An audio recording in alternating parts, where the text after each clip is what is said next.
The auditorium fell silent. Not the comfortable quiet of anticipation, but the heavy, suffocating kind that pressed down on your thorax until breathing became a conscious effort. 300 cadets from 60 different worlds sat frozen in their seats, compound eyes and optical sensors locked onto the figure at the podium. Instructor Varnick stood there, all 7 feet of scaled muscle and military precision, his crest flaring red with barely contained emotion. Behind him, a holographic display flickered to life, showing star systems crossed out in crimson. One after another, dozens, hundreds. "Prime War," he began, his voice cutting through the silence like a plasma blade through flesh. The name itself should make you uncomfortable. It should make your blood run cold, whatever temperature your particular biology prefers. 20,000 years ago, the architects decided our galaxy needed pruning. A nervous chittering rippled through the crowd. Everyone knew the stories. Children across 1,000 worlds grew up with nightmares about the architects, those ancient machines that had nearly sterilized the entire galactic arm. Varnick tapped a control pad, and the display zoomed in on a particularly dense cluster of red marks.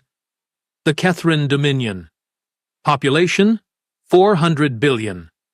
Duration of conflict? 6 days. Survivors?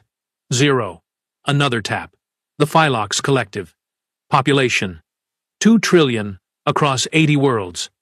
Duration? 3 weeks. Survivors? 0. He paused, letting the numbers sink in like acid through armor plating.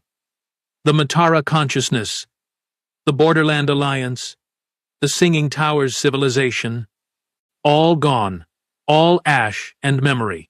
I shifted in my seat, my secondary manipulators twitching with anxiety. My name is Kelron, a Voss from the Outer Territories, and I'd thought I knew everything about military history. Apparently, I knew nothing. 1,500 species entered Prime War, Varnick continued, his voice dropping to something almost resembling grief. 43 emerged. 43. Do the mathematics yourself, cadets. The survival rate was not impressive. He turned toward the display, and for a moment I could have sworn the old instructor's shoulders sagged. No species has survived Prime War intact. No species has come through without losing 90% of their population, their worlds, their culture. The ones who made it did so by running, by hiding, by pure random chance that the architects found something more interesting to exterminate. That's when I heard it. A sound so quiet I almost missed it beneath the hum of the environmental systems. A whisper. Human soft, but carrying somehow across the entire hall. We did. Every head turned. Every optical sensor focused on the back corner, where the human delegation sat. There were only 5 of them in our class, and they'd been quiet up until now. Unremarkable, really. Soft-skinned bipeds with their fragile bones and inefficient respiratory systems, they looked like they'd snap if you breathed on them too hard. The one who'd spoken stood up slowly. Her skin was dark, her hair twisted into thick ropes that defied gravity, and her eyes. Stars above, her eyes held something I couldn't name, something that made my defensive spines want to extend. "Cadet Winters," Varnick said, his crest flattening in what I recognized as surprise. "Did you have something to share with the class?" "Yes, sir." She stepped into the aisle, her movements fluid, despite the heavy gravity of the station. "You said no species survived Prime War. That's incorrect." The auditorium erupted. Voices in 100 languages and frequency ranges, all expressing the same sentiment. Disbelief, outrage, confusion. I found myself on my feet without remembering standing, my vocoder struggling to process the burst of emotion, trying to escape. Varnick raised one clawed hand, and the noise died instantly. "Explain yourself, cadet." "Earth entered Prime War." She said it simply, like she was, commenting on the weather. "We fought the architects for 37 years. We survived." "Impossible," someone shouted from the Kethrin section. "Humans weren't even spacefaring 20,000 years ago." Winters turned her head, and that unnerving smile appeared on her face. Humans smiled when they were happy, yes, but also when they were about to do something incredibly stupid or incredibly dangerous. Sometimes both. You're right, we weren't. We couldn't run to other star systems. We couldn't evacuate. We were trapped on one world, pre-industrial, and the architects came anyway. Varnix's crest was cycling through colors I'd never seen before. The records. The records are incomplete, another human interrupted, standing up beside Winters.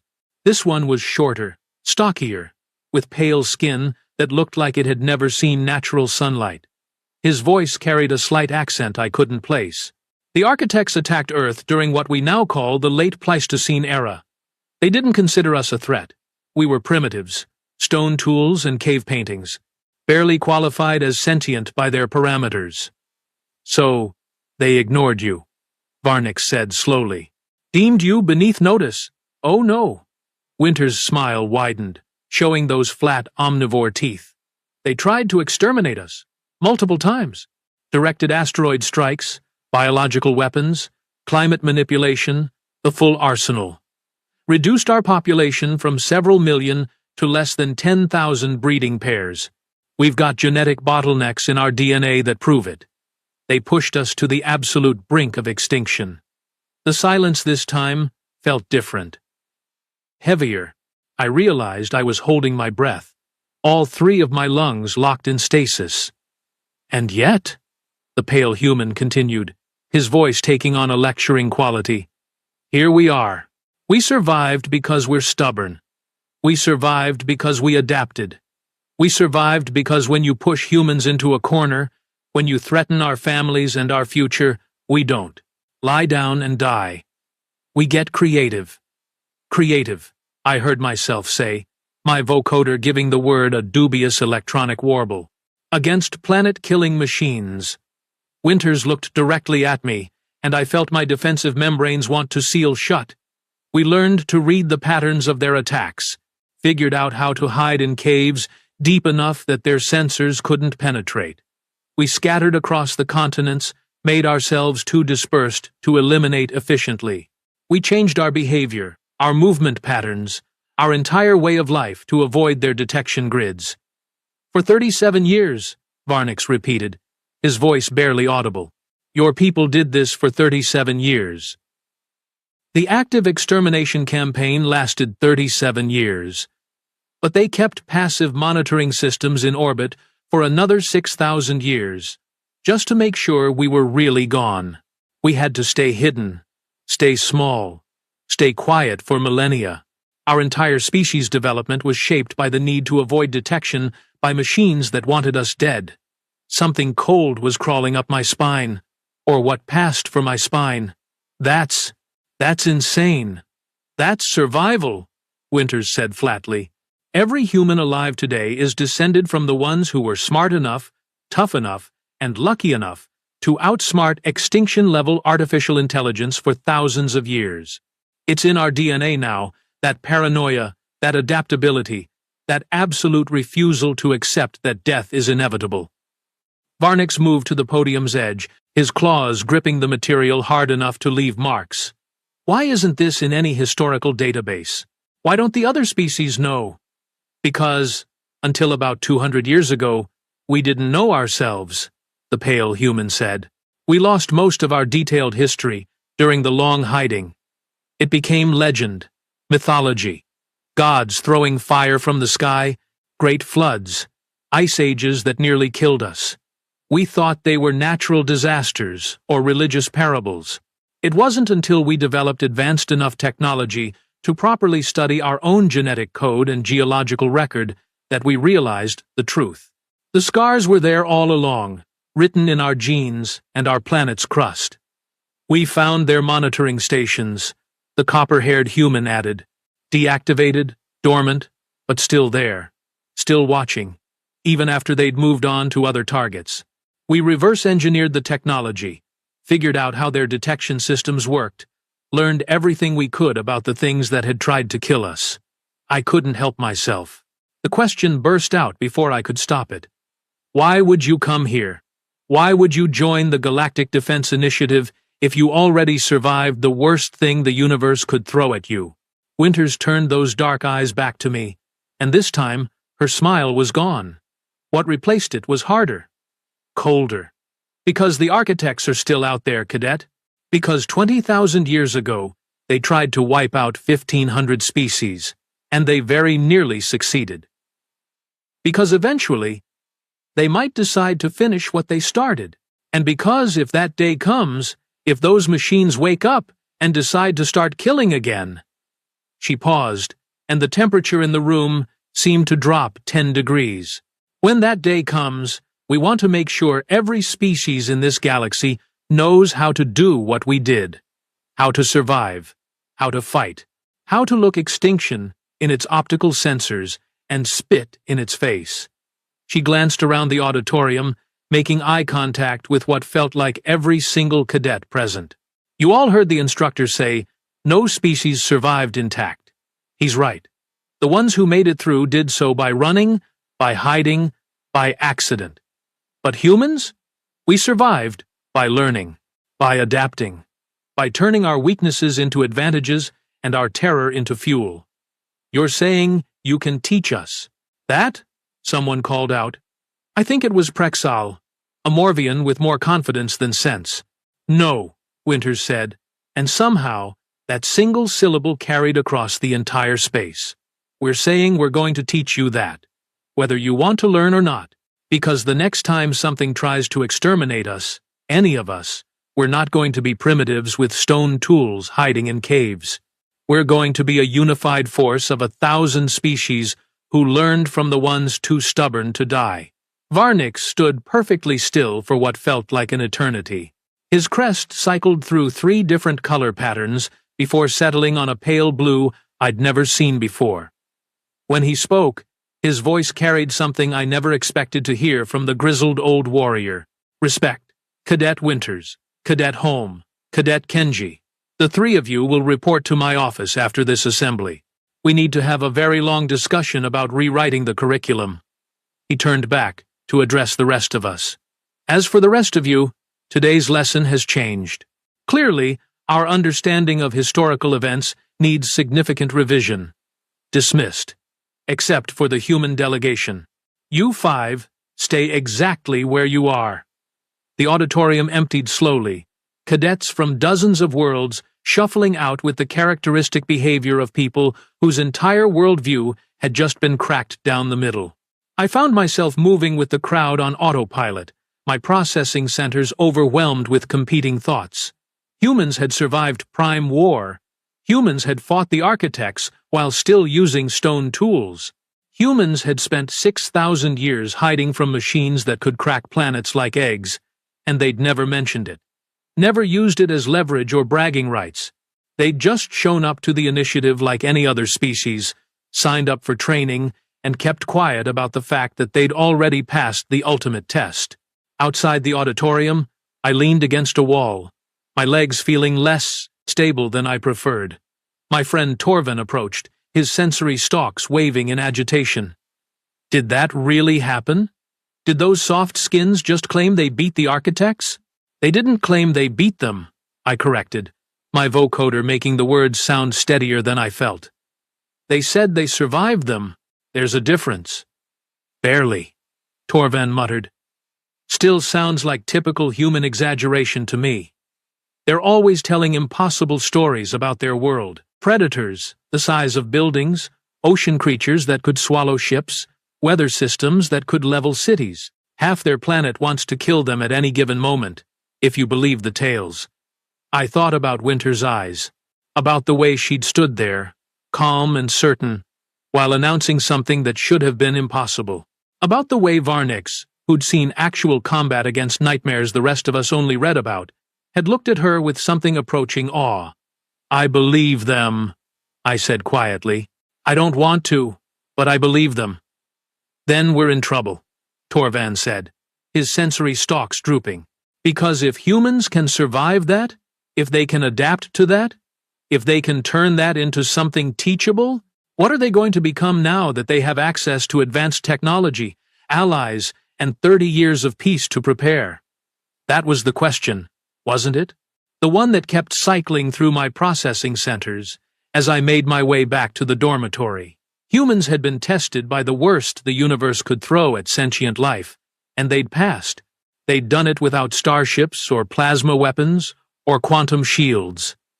They'd done it with nothing but determination, intelligence, and an apparently genetic inability to accept death as inevitable. What would they become now that the playing field had leveled? What would they become now that they weren't alone? I had a feeling we were all about to find out, and I wasn't sure whether to be excited or terrified. Probably both. Definitely both. The next morning arrived too quickly. I'd spent most of the night cycle in my quarters, reviewing every piece of human history I could access through the station's database. What I found was simultaneously fascinating and deeply unsettling.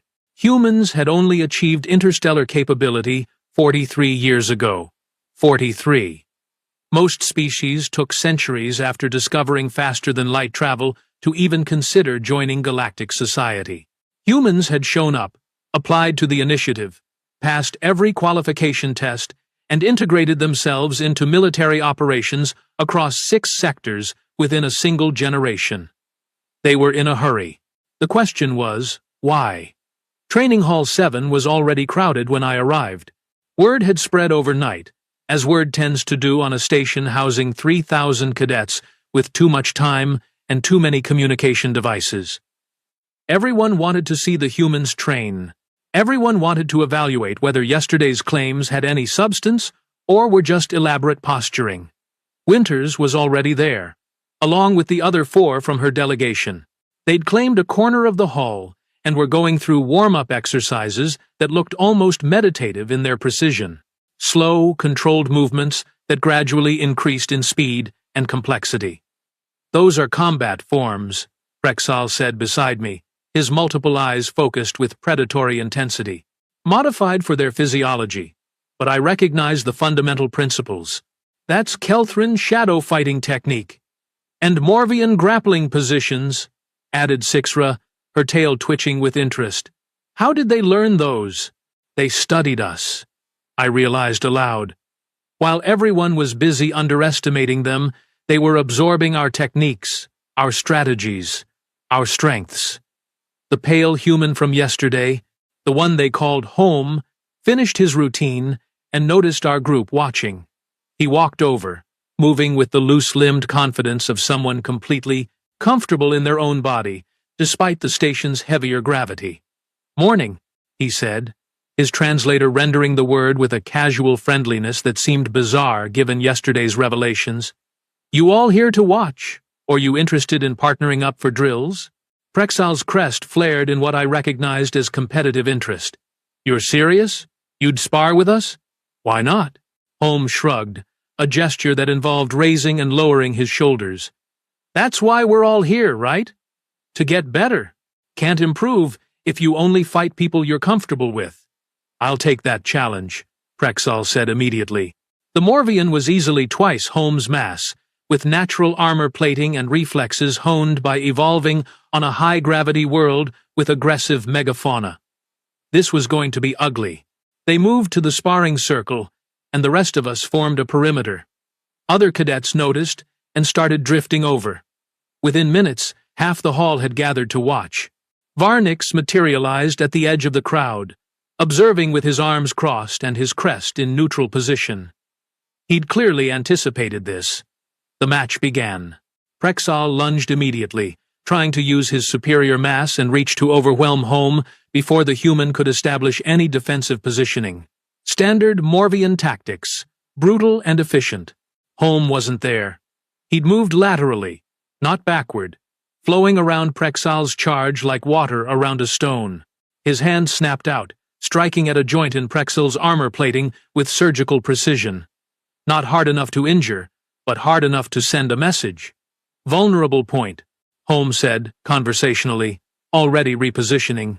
"Your people evolved that gap to allow for heat dissipation in high-temperature environments. Smart design, but it's a weakness in close combat." Prexal snarled and spun, his secondary arms extending to create a cage of limbs designed to trap and crush. Again, textbook Morvian technique. Again, Holm adapted.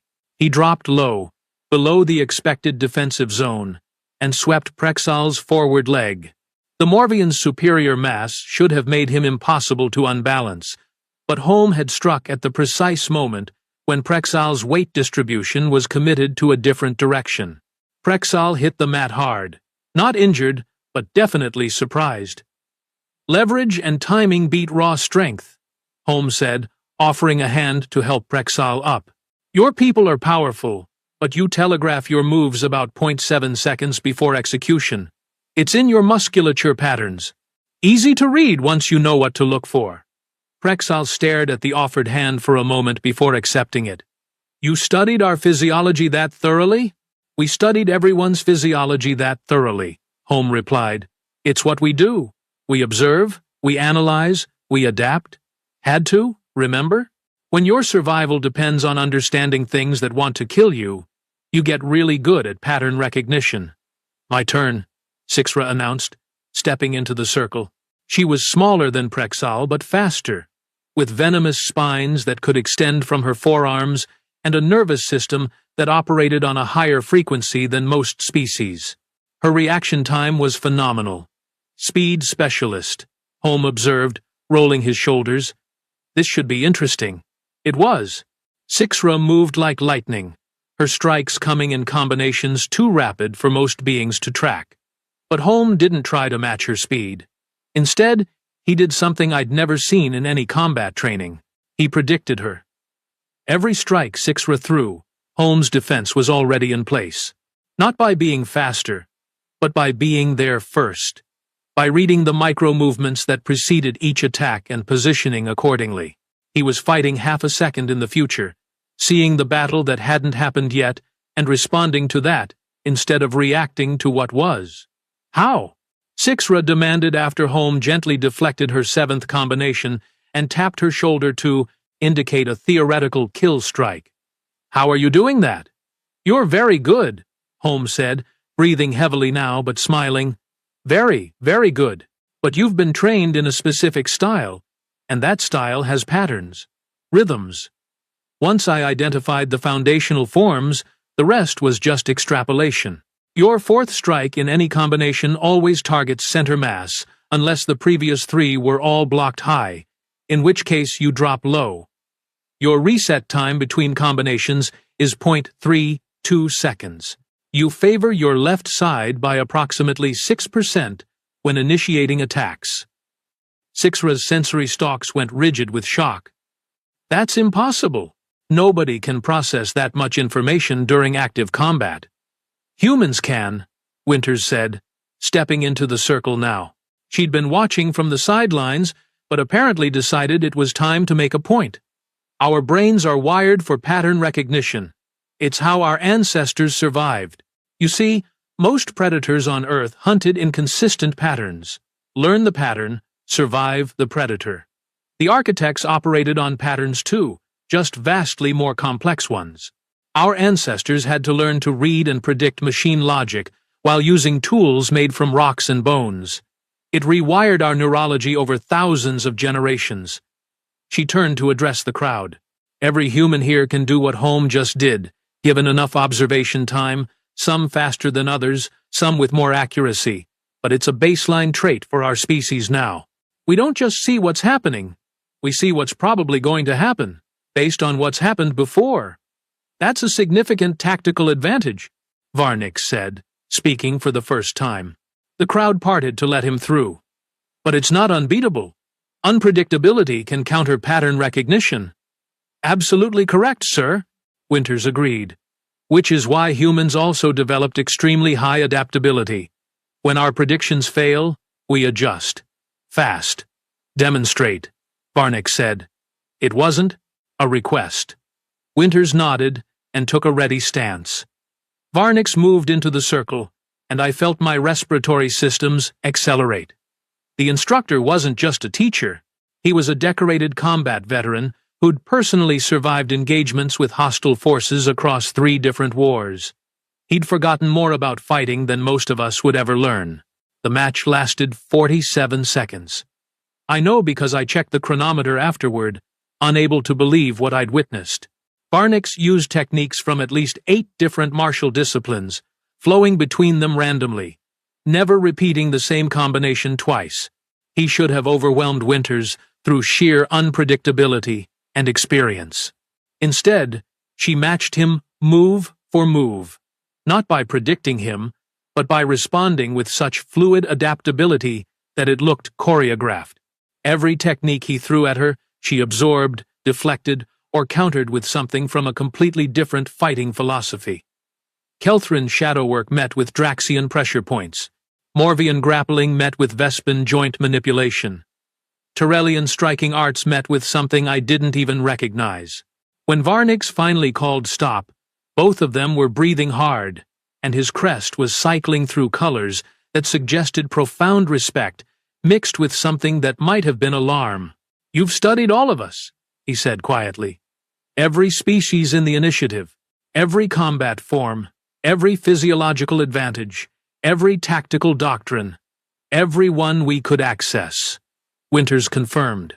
"It's not about being better than any individual species, sir. It's about being able to interface with all of them, to understand how you think, how you fight, how you survive. Because when the architects come back, if they come back, we'll need to work together.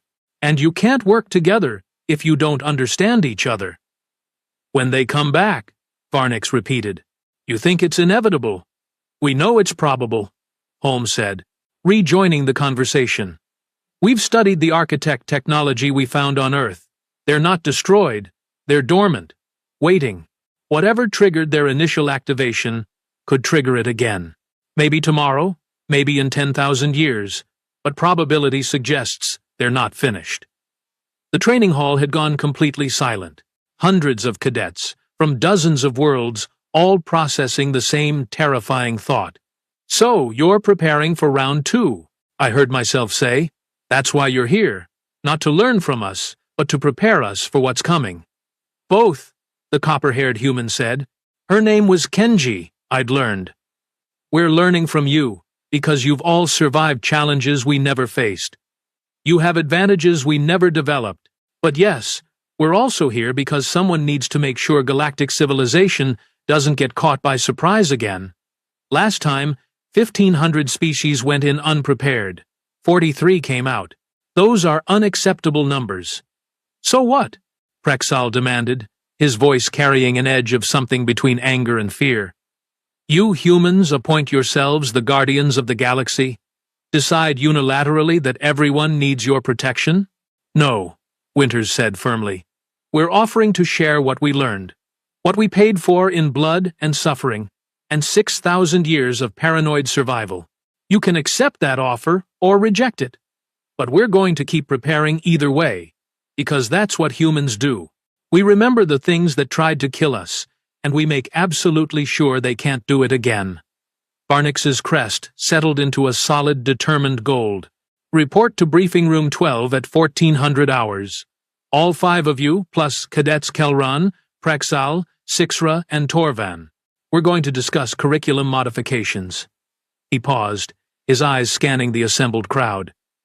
"The rest of you? Back to scheduled training. But think about what you witnessed here. Think about what it means." The crowd dispersed slowly, cadets talking in hushed tones as they returned to their drills. I stood there, my processing centers working overtime, trying to integrate everything I'd learned in the last day cycle. Humans had survived the unsurvivable. They'd done it by being adaptable, by learning faster than their enemies could evolve strategies, by refusing to accept extinction as inevitable. And now they were here, among us, sharing those lessons. I should have felt grateful, protected, even. Instead, I felt something else entirely. I felt like I'd just glimpsed what happens when you take a species shaped by apocalypse, give them advanced technology and allies, and point them at the darkness between stars. Humans weren't here to be saved. They were here to make sure nobody needed saving. They were here to make sure that next time something tried to exterminate galactic civilization, it would be the something that went extinct. Briefing Room 12 was smaller than I expected, designed for tactical discussions rather than large presentations. When our group arrived, Varnix was already there, along with 3 other instructors I recognized from Advanced Combat Theory and Xenobiology departments. "Sit," Varnix ordered, and we complied. The 5 humans took one side of the table, while we 4 non-humans took the other. The instructors remained standing. "What you saw this morning represents a fundamental shift in how we approach training," Varnix began without preamble. "Humanity brings capabilities to the initiative that we failed to recognize or utilize properly. That changes now." "Sir," I ventured carefully, "are you saying humans will be training us?" "I'm saying humans will be collaborating with us to develop hybrid training protocols," Varnix corrected. What Cadet Winters demonstrated this morning was impressive, but not overwhelming. I could have defeated her with sufficient adaptation time. What concerns me, what interests me, is the speed at which humans achieve operational effectiveness against unknown opponents. "It's the pattern recognition capability," one of the other instructors said. "A phylline named Instructor Quest, combined with enhanced adaptive response and what appears to be extremely efficient threat priority assessment. They're not individually superior to any species here in raw capability, but their processing approach gives them a significant edge in dynamic situations." "Exactly," Varnix agreed, "which makes them ideal for rapid response scenarios, first contact situations, and asymmetric warfare. It also makes them extremely effective teachers, if we're smart enough to listen." Winters leaned forward slightly. "Sir, with respect, we're not here to replace anyone or claim superiority. We're first-year cadets, same as everyone else. What we want is integration. Real integration, not just humans in human units fighting human-style battles." "Explain," Varnix said. "Mixed species units," Holmes said. "Teams built around complementary capabilities rather than species segregation. Humans provide pattern recognition and adaptability. Morvians provide strength and resilience. Kelthrin provide stealth capabilities. Vespin provide technical expertise. Build units where everyone's advantages cover everyone else's weaknesses. Command has discussed mixed species units for decades," Instructor Quest said skeptically. "The coordination challenges are substantial. Different communication styles, different tactical doctrines, different environmental needs. Which is exactly why you need translators," Kenji said. "Not linguistic translators, but tactical ones. People who understand multiple combat philosophies and can bridge the gap between them. That's what humans can do. That's what we've been training ourselves to do since we figured out what really happened to our ancestors." "You want to be the glue," I said slowly, understanding dawning. "The connective tissue between species that otherwise wouldn't coordinate effectively." "We want to be partners," Winters corrected. "But yes, if our skill set makes us useful as coordinators and adapters, we'll serve in that capacity. Whatever helps the most." Varnix exchanged glances with the other instructors. Some silent communication passed between them, the kind that comes from years of working together. 3-month trial, Varnix decided. "We'll form 6 experimental mixed-species units. Each will include at least 1 human, plus cadets from 3 other species. You'll train together, eat together, and run simulations together. At the end of 3 months, we evaluate effectiveness. If the data supports it, we expand the program. If not, we return to standard protocols." "Agreed," Winters said immediately. "I'm in," I heard myself say, before my better judgment could intervene. Torvin made a choking sound beside me, but Prexal and Sixra both nodded agreement. "Good," Varnix said, and his crest shifted to an approving green. "Because the 4 of you are Team Alpha. Congratulations. You're now responsible for either proving this works or proving it doesn't. Try not to get each other killed in the process." 3 months later, I stood in the observation deck watching the final evaluation simulation unfold. Team Alpha had grown from 4 cadets to a cohesive unit that moved like a single organism despite being made of parts from 4 different evolutionary trees. On the main display, Winters directed fire patterns, while Prexal provided mobile cover, his armor plating absorbing hits that would have incapacitated any of us. Sixra moved through the simulated enemy forces like a ghost, her speed and venomous strikes eliminating targets before they could coordinate responses. And I handled technical systems, rerouting power, and hacking defensive grids, while staying protected behind Prexal's bulk. We'd learned each other's rhythms, each other's limits, each other's unspoken signals. Winters had been right. Humans made excellent, tactical translators, because they'd spent their entire evolutionary history learning to read threats that didn't think like them. But more than that, they'd taught us something fundamental, something that no amount of standard training had conveyed. They'd taught us that survival wasn't about individual strength or superior firepower. It was about adaptation, coordination, and the stubborn refusal to accept defeat as inevitable. They'd survived the architects not because they were stronger or smarter or better armed, but because they were willing to change everything about themselves to match the threat. And now they were teaching us to do the same. The simulation ended. Victory. Flawless execution. Varnix appeared beside me at the observation window, his crest cycling through satisfied colors. "Impressive," he said simply. "They make us better," I replied. "All of us. Not by being superior, but by showing us what we're capable of when we actually work together. The question is whether it scales," Varnix said. 4 cadets in a controlled environment is one thing. 4,000 troops across 6 sectors facing actual hostile forces is something else entirely. "Then I guess we'd better find out," I said, "because if the architects do wake up, if something else appears that threatens galactic civilization, I want to be part of a force that knows how to survive the unsurvivable." "That's the spirit," Winters said, appearing from the simulation chamber with the rest of Team Alpha. She was grinning. That unsettling human expression that I'd learned meant genuine happiness rather than impending violence. 3 months ago, you thought we were fragile. Now look at us. Family. Family. It was the right word, somehow. Not the family you were born into, but the one you chose. The one you built through shared challenges and mutual respect. "The galaxy isn't ready for us," Prexal said with something that approximated a laugh in his species' vocalization range. "Good," Sixra added. "Let's keep it that way." I looked out at the stars beyond the observation window, at the vast darkness between systems where threats both known and unknown waited. Somewhere out there, the architects slept.